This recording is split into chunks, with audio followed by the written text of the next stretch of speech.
Aloha, folks. I hope you're having a great week. Matthew 5:14, Jesus made a very interesting statement to his followers. He said this, "You are the light of the world." Did you realize that as a follower of Jesus Christ, that's a word to you? You are the light of the world. I don't know how that makes you feel, but when I think about that, I don't feel like much of a light most of the time, especially because the world seems so dark and it seems to be getting darker and darker all the time. And I think to myself, how am I a light of the world? I seem so insignificant. In fact, I feel kind of like this match. Not very significant at all when it comes to lighting up a very dark world. But then I got thinking, something happened to me many years ago that I've never forgotten. When I was about 12 or 13 years old, I had the opportunity to visit a cave in Kentucky. It was a huge cave that went real deep into the ground. And they took us back about a half a mile into this cave, and we were in this one big chamber.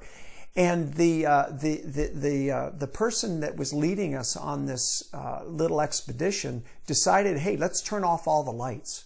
So they turned off all the lights in this chamber. And I'll never forget how incredibly dark it got. I mean, I put my hand in front of my face and I couldn't see my hand at all. And then this park ranger that was leading us on this little trip decided to do something very amazing that has always stuck with me. He lit one match. That one little match lit up that whole chamber. That one little match made a significant difference in that dark situation.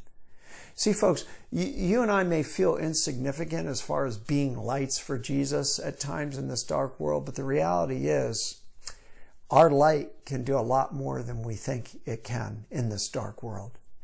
But Jesus didn't stop there. He said this, like a city on a hilltop that cannot be hidden. Look, a city doesn't have just one light. A city has many lights. I think what Jesus was referring to is the idea that we together, like a box of matches, can make a whole lot more light than one little seemingly insignificant light. And then Jesus went on further and he said this in verse 16, "In the same way, let your good deeds shine out for all to see, so that everyone will praise your heavenly Father."